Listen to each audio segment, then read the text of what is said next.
Encontramos na presença de Deus.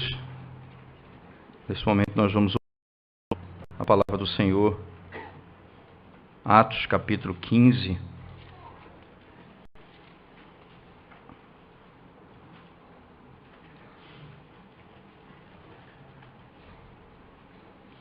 Nós vamos ler do verso 1 até o verso 5. Atos 15, do 1 até o 15.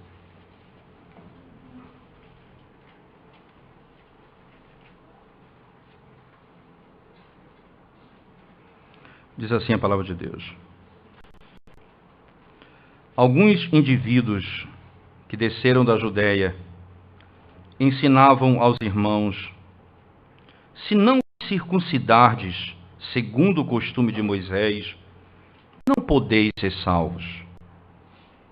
Tendo havido da parte de Paulo e Barnabé contenda e não pequena discussão com eles, resolveram que esses dois e alguns outros dentre eles subissem a Jerusalém aos apóstolos e presbíteros com respeito a esta questão.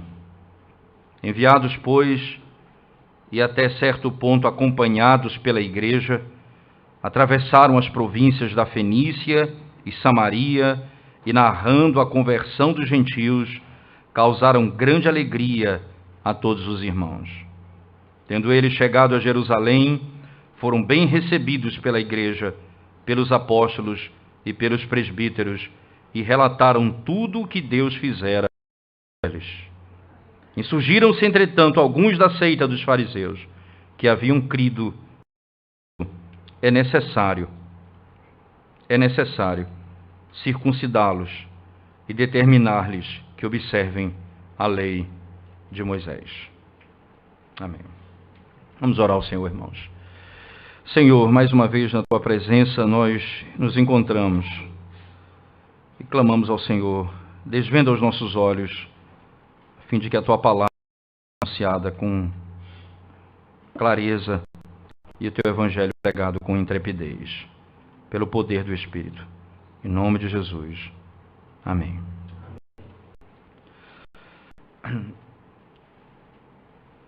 A tranquilidade que a igreja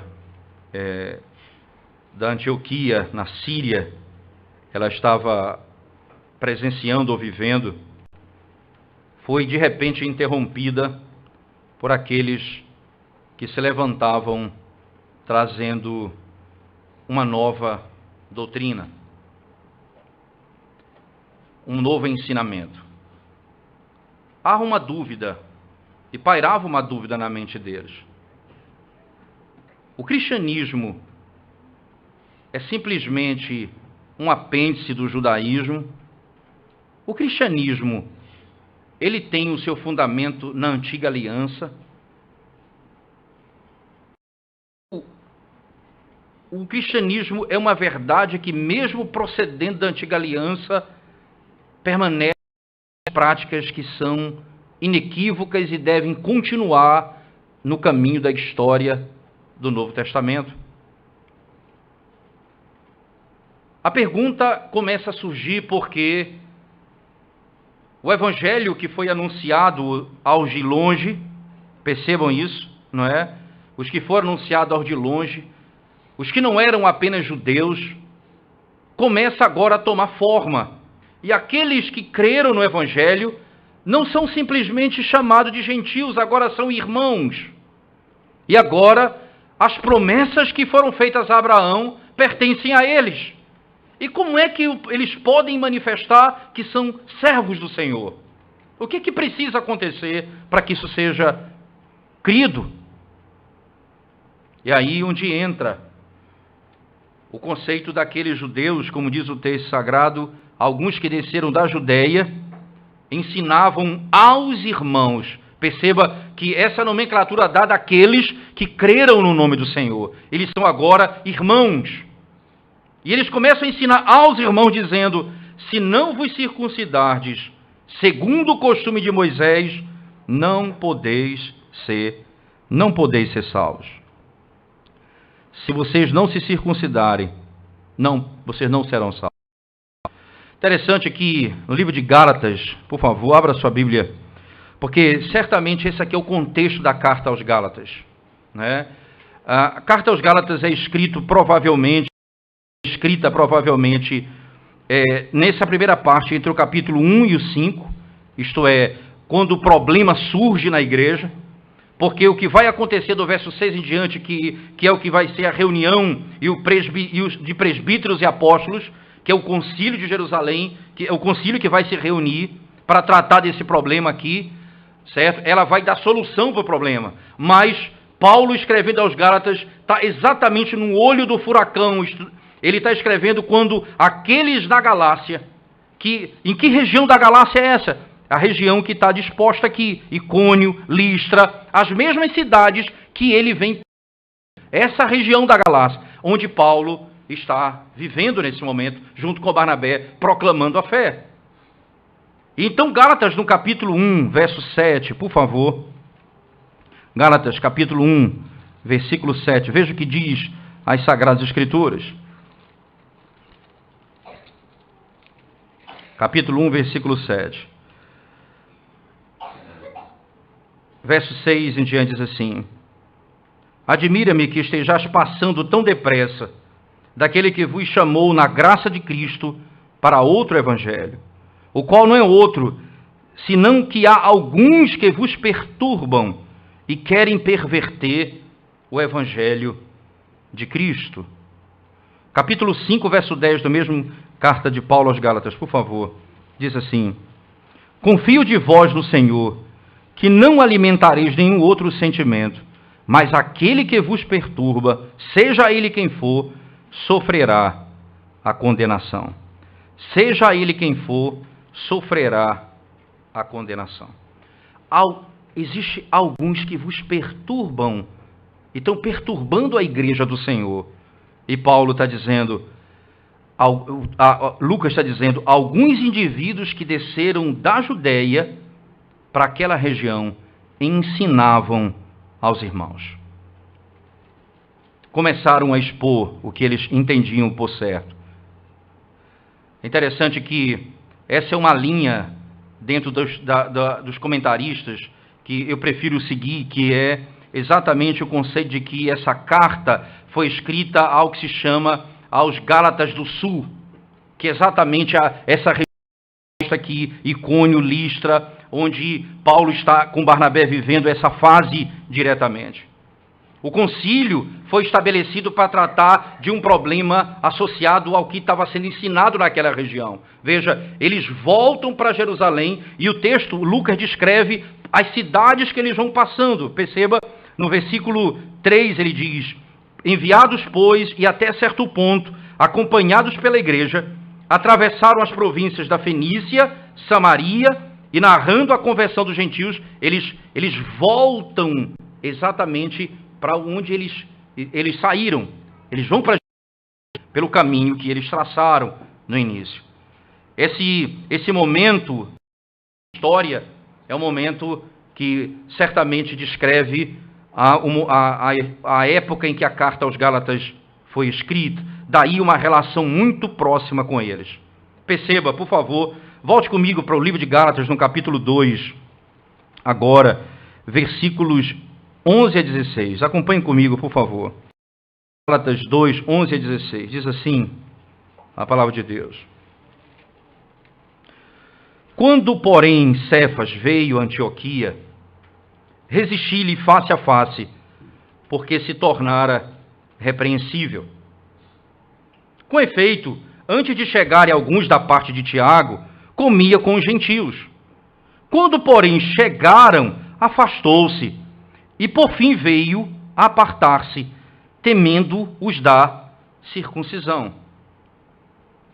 E também os demais judeus dissimularam com ele, a ponto de o próprio Barnabé, veja que coisa, Barnabé que está aqui com Paulo em Atos 15, que vem pregando na mesma região e vendo o que Deus está fazendo com os gentios. O próprio Barnabé foi enganado por eles, iludido por eles, por aquilo que eles... Veja, irmãos, como que o perigo de um ensino que, mesmo tendo raízes na Escritura, não encontra base no Evangelho de Cristo. Veja o perigo. Quantas pessoas são enganadas e destruídas por uma doutrina que cita versículos da Bíblia, mas não encontra respaldo no Evangelho de Cristo. Até mesmo Barnabé foi enganado. Mas não Barnabé apenas, Pedro. O apóstolo Pedro, que teve um sonho. Nesse sonho, os animais imundos, os animais puros, estavam descendo juntos e ele pede para que ele coma aquilo que era impuro. E Pedro diz: Senhor, não posso comer o que é impuro, nunca coloquei na boca o que é comum. O Senhor disse a ele em sonho: não chame de impuro aquilo que o Senhor purificou. E ele entendeu que o Evangelho agora era para ser anunciado aos gentios, por causa que aqueles que eram chamados impuros tinham sido purificados por meio da obra de Cristo. Mesmo vendo tais visões, Pedro posteriormente foi seduzido por esses judeus. Ficou com medo deles, por causa da postura que eles estabeleceram. Há uma separação entre os judeus e entre gentios. Há uma distinção entre nós.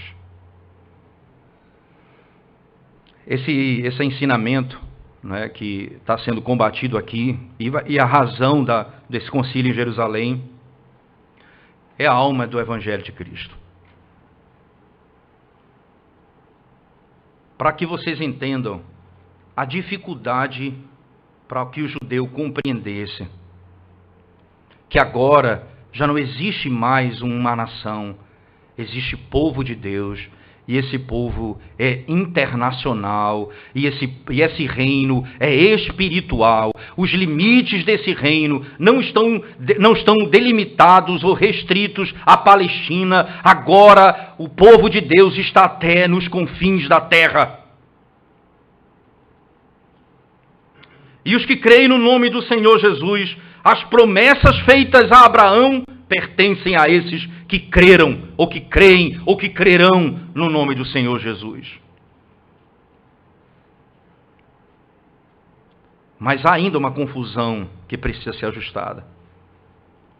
Tudo isso, você vai entender, o Espírito Santo veio sobre os judeus, ali no livro de Atos, depois vem sobre os gentios, para que ficasse claro que o Evangelho de Cristo não pertence apenas aos judeus, mas a todas as nações do mundo. Se vocês analisarem comigo rapidamente, vocês vão ver que existe uma sequência na narrativa que nos ajuda com uma certa, podemos dizer assim. Perceba que começa no capítulo 11, não é? No capítulo 11 do livro de Atos. Por favor, volte comigo um pouquinho.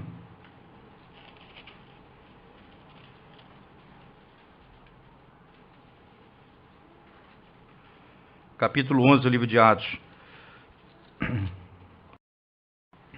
Versículo 18.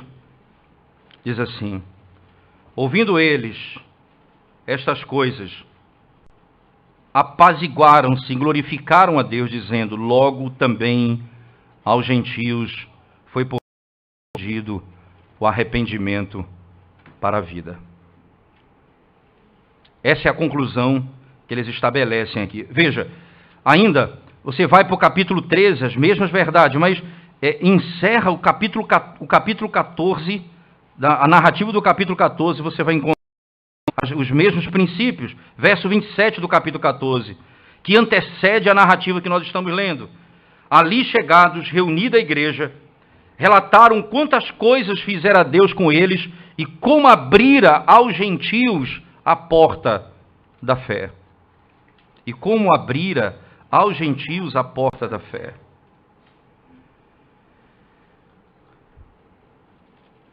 Há uma lógica na narrativa de Atos. Os gentios também creram no nome do Senhor Jesus. Agora a comunidade reconhece isso. Os judeus reconhecem isso. Os judeus entendem isso. Mas vem o ponto. Como é que nós vamos ter certeza que esse povo pertence a Deus? Ora, eles precisam praticar as coisas determinadas na lei de Moisés. E o que é que eles precisam? Se circuncidar. Se não circuncidar, não poderão dizer que pertencem ao povo de Deus. Eles precisam participar disso. O apóstolo Paulo, veja por favor, no versículo 1 do capítulo 15 de Atos, ele diz: se não vos circuncidar, não é Paulo, os judeus dizem isso, né? Se não vos circuncidardes, segundo o costume de Moisés, não podeis ser salvos. Perceba que agora já não é simplesmente uma questão de praticar a lei, agora é, se você não fizer aquilo que Moisés ordenou, você não pode ser salvo. Vocês abandonaram a fé. Esses fariseus agora, de maneira clara, estabelecem um outro requisito para a salvação. Eles dizem que eles têm que obedecer à lei de Moisés para ser salvo. O grupo da circuncisão diz: se vocês não se arrependerem e se vocês não se deixarem circuncidar, vocês não podem ser salvos. Isso infiltrou de maneira tal que nós vimos lá em Gálatas 2, gerou uma própria divisão entre os apóstolos. Se você vê, o apóstolo Paulo repreende Pedro. Veja, volte comigo lá para Gálatas 2, por favor. A repreensão que Paulo faz a Pedro. Dizendo assim, não é? No capítulo 2, versículo 12 ainda, ele diz: com efeito, antes de chegarem alguns da parte de Tiago, comia com os gentios. Quando, porém, chegaram, afastou-se por fim veio a apartar-se, temendo-os da circuncisão. E também os demais judeus dissimularam com ele, a ponto de o próprio Barnabé ter se deixado levar pela dissimulação deles.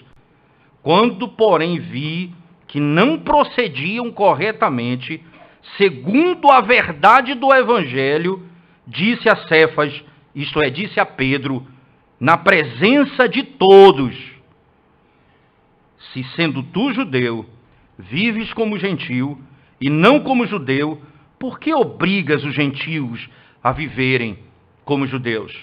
Nós, judeus por natureza, e não pecadores dentre os gentios, sabendo, contudo, que o homem é pecado por obras da lei, e sim mediante a fé em Jesus Cristo, em Cristo Jesus.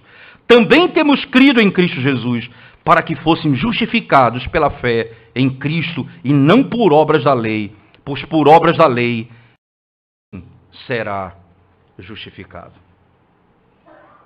Por obras da lei ninguém será justificado. Como alguém poderá ser salvo? Esse era o problema agora estabelecido ali.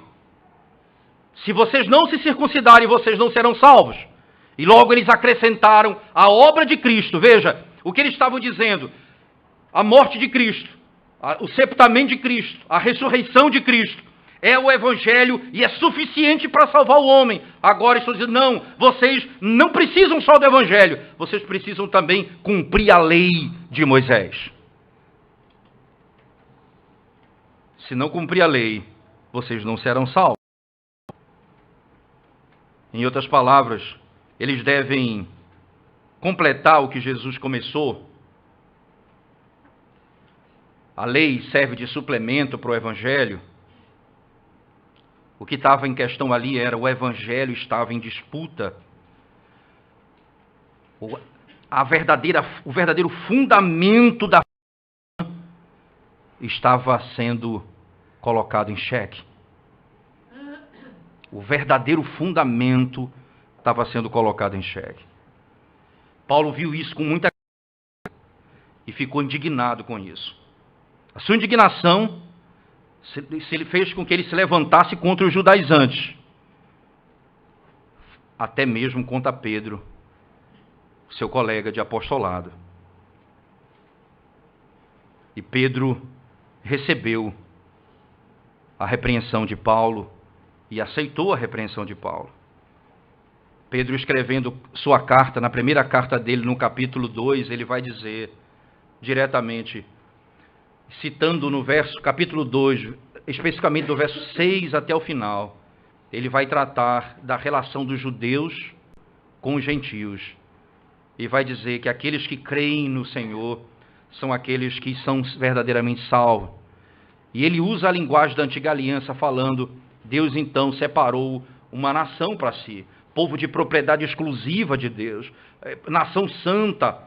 E aí no versículo posterior ele fala, vós que antes não erais povo, mas agora sois povo de Deus, que não tinhas alcançado misericórdia, mas agora alcançastes misericórdia. Isto é, Pedro está dizendo, as promessas do Antigo Testamento pertencem àqueles que não eram chamados de povo de Deus, mas em Cristo eles são agora povo de Deus. As mesmas promessas. Mas o fundamento e o que Paulo começa a tratar aqui agora, a partir desse texto, vai ser refletido diretamente na sua carta aos Gálatas. De maneira muito clara, o apóstolo Paulo vai combater.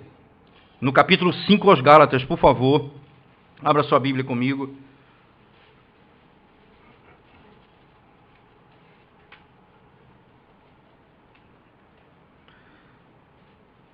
Gálatas 5, 1 em diante. Para a liberdade foi que Cristo nos libertou.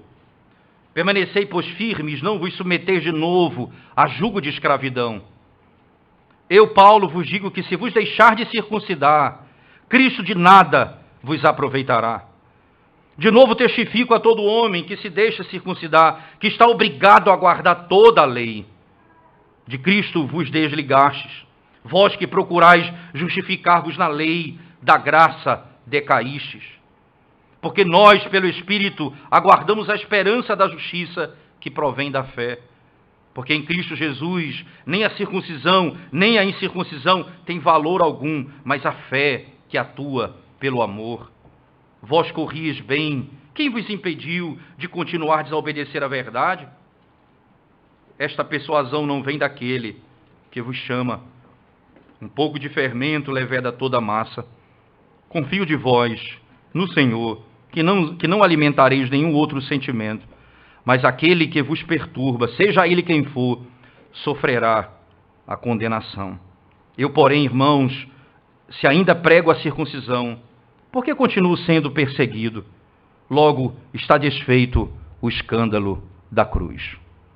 Tomara até se mutilassem os que vos incitam à rebeldia. Tomara que eles se mutilassem, aqueles que vos incitam à rebeldia. Qual é o fundamento da minha salvação? É a obra de Cristo. Crer na obra de Cristo. Crer no sacrifício do Senhor. Esse é o fundamento da salvação. O fundamento da salvação, como aqueles vão afirmar lá em Atos, quando dizem, não podeis ser salvos, aqueles que não se circuncidam. Quando isso, então, chega nesse nível de informação, outro evangelho entrou no lugar do evangelho de Cristo. Foi exatamente essa a questão que Lucas, no seu evangelho, vai descrever acerca da oração do publicano e do fariseu.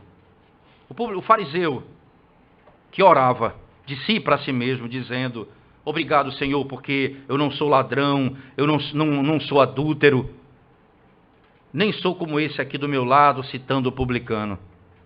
Dou dízimo de tudo que ganho, jejuo 2 vezes por semana. Eu sou um cumpridor da lei. Aquele publicano, sem conseguir olhar para o alto, batendo no peito, dizia: tem misericórdia, sê propício a mim, Senhor, porque eu sou pecador. Diz o texto: aquele desceu justificado, o outro não. Por que Lucas está estabelecendo esse princípio? Porque esse é o princípio que vai fundamentar todo o evangelho de Paulo. E Lucas, ele é exatamente um discípulo de Paulo. Tanto no evangelho, quanto na carta, quanto no livro de Atos, ele deixa claro a teologia paulina, que é o entendimento do evangelho e da obra de Cristo.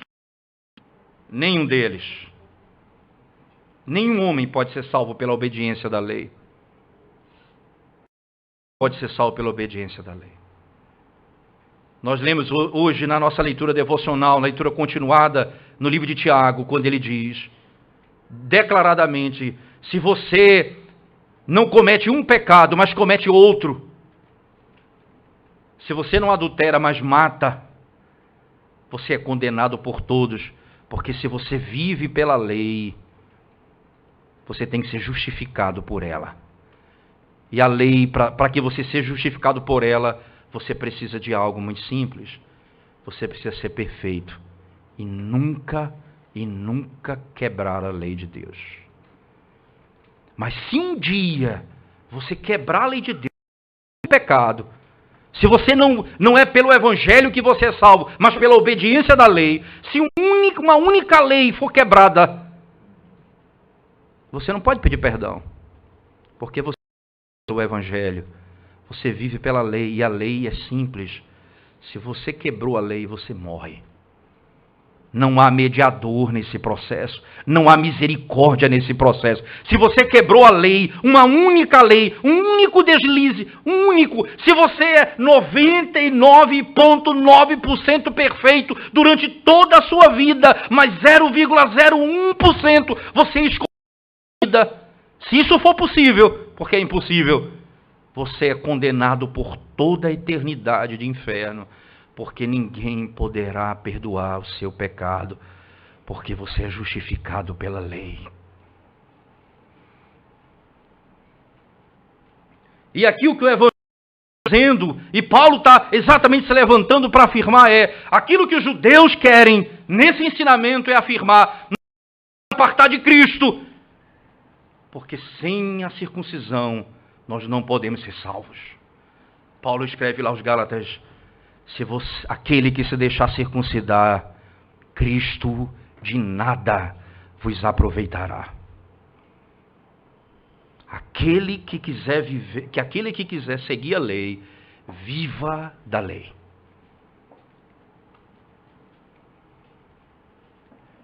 Porque esse é o fundamento da salvação. Mas é importante nós entendermos aqui, irmãos, qual é o papel da lei na vida do cristão. Se a lei for para minha salvação, se eu sou salvo pela vida de obediência à lei, eu estou condenado ao inferno. Eu sou salvo pela graça, pelo meu Cristo que cumpriu toda a lei em meu lugar. Mas vem a segunda questão: e como é que a lei é aplicada ao coração do homem dessa forma? É só então nós pegarmos de novo a história que o mesmo Lucas, que escreveu Atos, cita quando conta a parábola do publicano e do fariseu. Na sequência, ele conta a história de um rico, de um jovem rico. Esse jovem rico, então, ele chega diante do Senhor: Senhor, o que faço eu, bom mestre, o que faço eu para herdar a vida eterna? Perceba que a vida eterna havia a compreensão que se você for obediente, você vai cumprir a vida eterna. Esse é o pacto das obras. Esse é o pacto das obras. Se Adão fosse obediente, ele teria conquistado a vida eterna.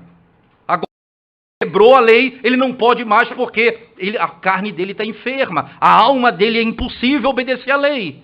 Agora não há mais condições. Daí vem o segundo Adão, perfeito, obediente a toda a lei. E o Senhor Jesus diz: é mais fácil um camelo entrar no fundo de uma agulha do que um rico entrar no reino dos céus.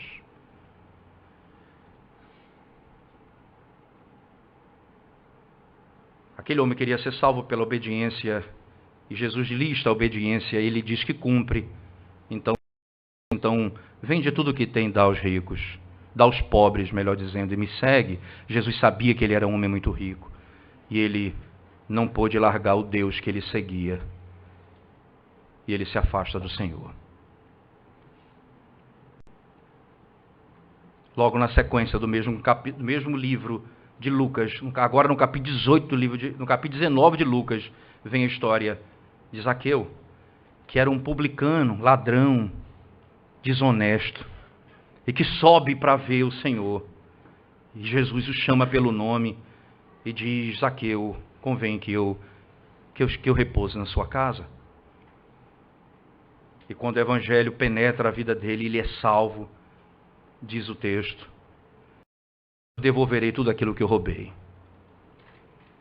Jesus disse: hoje houve salvação nessa casa. Veja que esse princípio que Tiago vai usar lá no capítulo 2, que nós acabamos de ler, quando ele diz que não é somente pela fé, mas pela lei, ou melhor, pela obediência.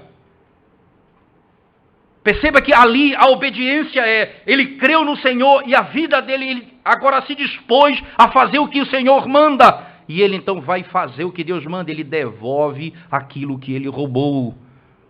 A lei agora não redime o homem como na vida do rico, mas ela revela que aquele que foi salvo pela graça ama fazer aquilo que Deus ordena. Tem prazer na lei de Deus. Tem prazer nos ensinamentos de Deus.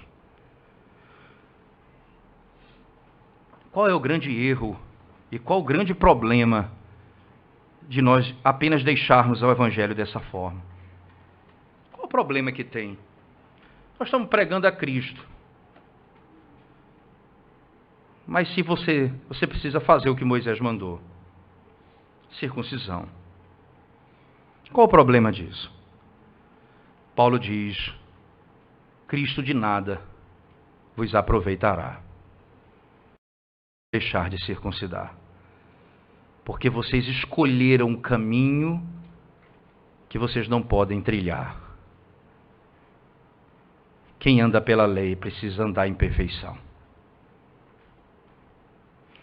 Se você entendeu como a lei tem um papel importante na vida da igreja, veja como Paulo trabalha o conceito da lei em Gálatas mesmo.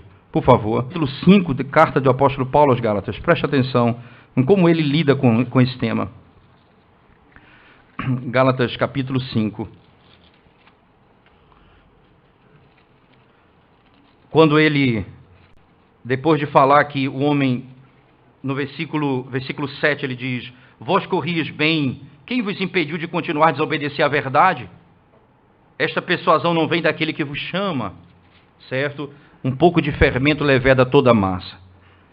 E Paulo então vai dizer que isso não vem de Deus, isso vem de homens, não procede de Deus esse ensinamento. Ele vos chamou para a liberdade, assim começa a carta, no capítulo 5, verso 1. Para a liberdade foi que Cristo nos libertou. Veja, nós somos livres, porque Cristo cumpriu perfeitamente a lei de Moisés. Toda a estrutura do sistema da lei cerimonial foi cumprida e nós não precisamos mais fazê-la. Toda a lei foi cumprida pelo Senhor. A liberdade foi para a liberdade que Ele nos chamou. Mas a liberdade significa que nós vamos andar da maneira que nós queremos? Veja o verso 13 do mesmo capítulo 5. Porque vós, irmãos, fostes chamados à liberdade. Veja, o tema liberdade retoma. Veja, foi para a liberdade, porém não useis da liberdade para dar ocasião à carne. Sede antes servos uns dos outros pelo amor, porque toda a lei se cumpre em um só preceito, a saber, amarás o teu próximo como a ti mesmo. Se vós mordeis e devorais uns aos outros, vede que não sejais mutuamente destruídos. Primeiro, o apóstolo corta o conceito da continuidade da lei cerimonial, tira a obrigação para a salvação da obediência da lei moral, porque agora você precisa crer naquele que cumpriu a lei perfeitamente, mas ao mesmo tempo traz a lei moral de volta ao seu lugar, dizendo: ora, vocês foram salvos para viver em liberdade, foi para a liberdade que Ele chamou vocês, então não voltem de novo para a escravidão. Não voltem à lei antiga, não voltem às práticas antigas. Vocês foram livres disso. Não se escravizem de novo com isso, irmãos. Mas ao mesmo tempo ele diz, não usem a liberdade para dar ocasião à carne. Isto é, vocês não foram livres para fazer aquilo que ordena o seu coração. Vocês foram livres para seguir a lei do amor, a lei do evangelho. Qual é a lei do amor? Amarás o teu próximo, amarás o teu Deus. Você vai cumprir, você vai amar a lei moral de Deus. E ter prazer na lei moral de Deus. E aí ele resume a lei moral na segunda tábua da lei. O mesmo princípio que ele usa em Romanos, que nós lemos hoje pela manhã. Que princípio? O princípio de que se eu não amo aquele que eu vejo, como poderei amar aquele que não vejo?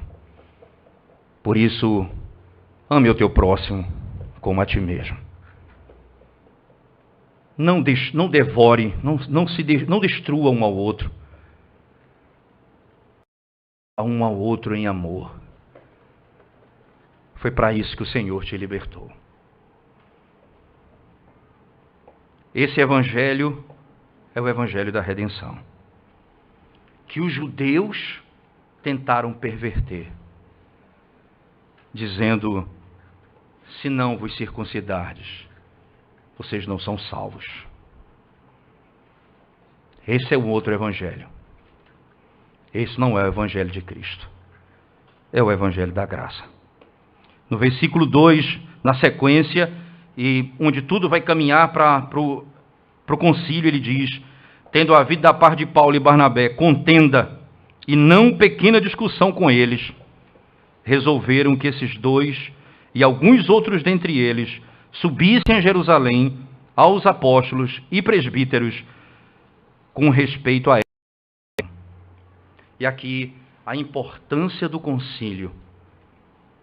Que bom entender isso. Há sempre uma instância superior a quem você vai recorrer. Os apóstolos vão se reunir com aqueles homens e os presbíteros. Veja, irmãos, não são chamados para essa reunião aqueles judeus, não. Porque é anátema aquilo ali.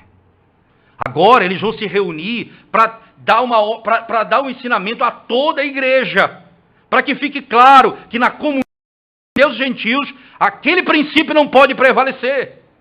Isso vem do meio de um concílio que a igreja se reúne para estabelecer essa verdade. E eles dizem, veja a linguagem que eles utilizam, não é?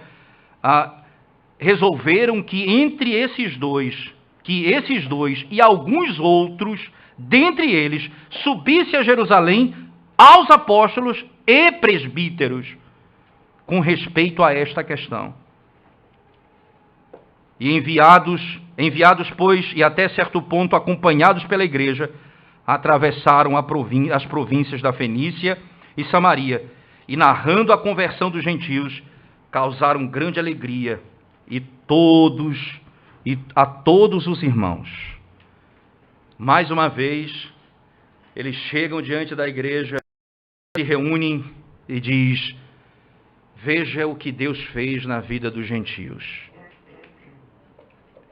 E aí, grande alegria tomou o coração daqueles homens. O Senhor também salva os gentios. E como eles são salvos? Né? Pela pregação do Evangelho de Cristo. É só olhar o que foi pregado. Aquele Cristo que vocês mataram, falando aos judeus, ele citou, ele é o Redentor. Arrependa-se dos seus pecados. Ele chega aos povos gentios e diz, ele foi então pregando as boas novas, o Evangelho, às nações. O que ele anunciou? Que Jesus Cristo veio, viveu, morreu, foi sepultado e ressuscitou ao terceiro dia para nossa justificação. Essa mensagem foi pregada e eles creram nela. No versículo 4 diz, tendo eles chegado a Jerusalém, foram bem recebidos pela igreja, pelos apóstolos e pelos presbíteros, e relataram tudo o que Deus fizera com eles. Tudo o que Deus fizera com eles. Mais uma vez, eles relatam o que ocorreu. Mas veja, é interessante, né? Aqui eles se reúnem na igreja, irmãos, que tem presbíteros. Apóstolos e presbíteros, né? Você tem um governo de transição, um governo temporário e um governo permanente. Os apóstolos e os presbíteros. Isso mostra um aspecto importante à concepção do Novo Testamento acerca do Antigo Testamento. Ora, os anciãos eram uma verdade lá no Antigo Testamento. Os anciãos eram uma verdade lá no Antigo Testamento. Eles subiram até o meio do monte com Josué e Nadab e Abiú. E 70 anciãos foram até o meio do monte Sinai. Quando Deus dizia a Moisés, fala, ele falava aos anciãos. Isso é impressionante na narrativa de Êxodo. Toda vez que Deus diz assim, fala ao povo tal e tal e tal e tal verdade, você não encontra ele chegando para a multidão de 600 mil pessoas e falando, não. Ele chama os anciãos e fala aos anciãos. Isso é comum no livro de Êxodo. Porque esse conceito da representatividade já estava implantado ali. Agora, ele está dizendo, a igreja neotestamentária dá continuidade àquilo que é para dar continuidade. Os anciãos e os presbíteros. Mas a igreja neotestamentária não dá continuidade àquilo que Cristo já aboliu na sua carne e não pode mais ser praticado na igreja. A circuncisão não deve mais continuar na igreja neotestamentária. Porque uma vez que Cristo derramou seu sangue de uma vez por todas, todas as práticas sacramentais da antiga aliança, elas tinham derramamento de sangue. Agora, na nova aliança, elas não têm mais derramamento de sangue, porque Cristo derramou seu sangue pela última vez na história, de uma vez por todas, e não há mais necessidade de sangue na nova aliança.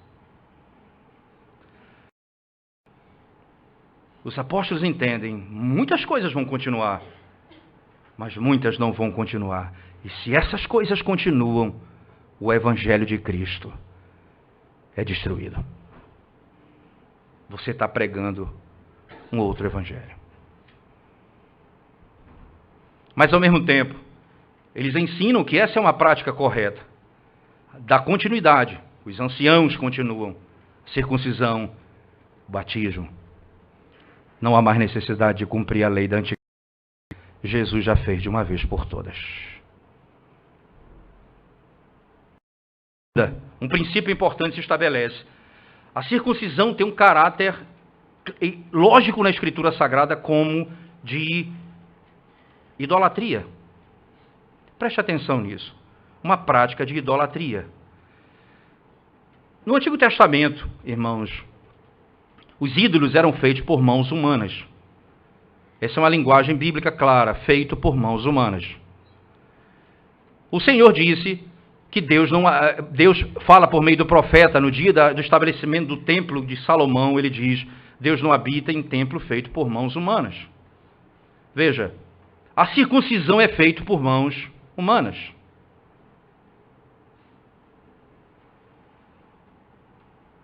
Deus ordenou fazer com mãos humanas, não mandou fazer ídolos.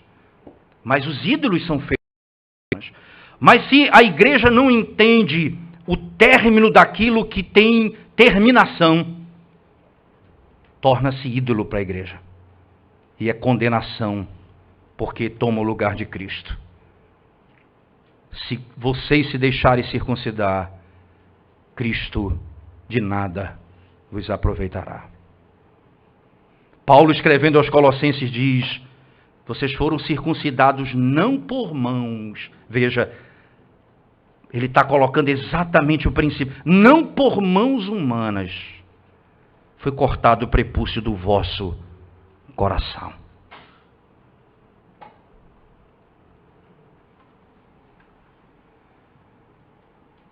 Quando a prática daquilo que é feito pelas mãos e que foi ordenado por Deus não termina quando Ele ordena que termine, ela toma o lugar de Cristo, como está acontecendo aqui em Atos, e tentou acontecer lá em Gálatas. E Cristo é substituído por isso. De modo muito claro. Daí a importância de entender por que as obras e a justificação pela fé assumem o daquilo que é feito por mãos. Primeira vez, na realidade, que isso é utilizado foi lá no Éden, quando Adão pecou e ele tentou cobrir a sua vergonha, fazendo vestimenta com a sua própria mão. Lá em Isaías 59, verso 6, o profeta diz: aquilo que vocês fazem com as suas mãos não serve para cobrir a sua nudez. O que vai cobrir é o que Deus fez em Cristo na cruz do Calvário. O que vai perdoar o seu pecado não é o que você fez com as suas mãos, mas o que Deus fez em Cristo por você. É isso que vai perdoar o seu pecado. E você sabe por quê? Você que anda longe do Senhor, você que vive nas trevas e tenta com suas mãos sair das trevas e não consegue, porque você tenta fazer com as próprias mãos, e o que você faz com as suas mãos não tira você das trevas. Você precisa clamar aquele que fez os céus e a terra, e que é misericordioso, e que enviou o seu Filho para redimir todo pecador, que ele transforme a sua vida. Você precisa confiar nele, não na sua obediência. Você precisa confiar nele, não na sua força. Você precisa confiar no braço dele, não nas suas mãos. Quem creu na pregação e a quem o braço do Senhor foi revelado? Você tem que ser salvo pelo braço do Senhor, não por suas mãos. Por outro lado, você que conhece já o Redentor e foi salvo por Cristo e confia nele, mas não tem andado em obediência à lei de Deus como deveria, pisado de alguma forma algum pecado. Escute o conselho que Jeremiah Burroughs deu no seu livro Aqueles que Vivem Assim. Ele diz exatamente assim: você tem tentado vencer o pecado. Você tem tentado fugir da prática da iniquidade. Você tem orado, você tem lido a Bíblia, você tem jejuado, diz ele, mas você volta ao mesmo pecado. Aí você faz de novo, você lê a Bíblia, você ora, você jejua e você volta ao mesmo pecado. Ele diz: vamos fazer diferente agora. Volte ao ponto onde tudo começou, diz ele. Lá na cruz do Calvário. A graça que te justificou de todo o pecado e te fez o homem santo de Deus por meio do seu sacrifício. Volte para aquele lugar. E lá você vai encontrar para lutar. E aí venha, dependendo dessa obra, leia a Bíblia. Ore, jejue. Faça o que tem de ser feito, mas confie na justiça de Cristo. Confie na obediência dele. Confie no sangue dele. E você será salvo. E você vai ser por ele. Então, nós não viveremos um outro evangelho. Nós precisamos só desse Cristo, desse extraordinário que nós lemos na nossa confissão de fé hoje. Perfeito Cristo, perfeito Redentor, perfeito homem, perfeito Deus, uma só pessoa, duas naturezas, Deus triuno. Nós só precisamos dele. Descanse nele, confie nele, repouse sua alma nele e você encontrará salvação. por toda a eternidade e contra o pecado que você tem sido derrotado na sua vida. Você encontrará vitória nele.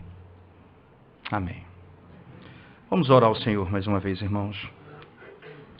Deus bendito, Deus de toda a glória, aplica a tua palavra ao nosso coração de maneira poderosa essa noite, salvando, confortando, alegrando o teu povo e ao mesmo tempo, Senhor, fazendo com que aqueles que confiam em si mesmos se arrependam dos seus pecados e confiem no Senhor tão somente. Em nome de Jesus nós oramos. Amém.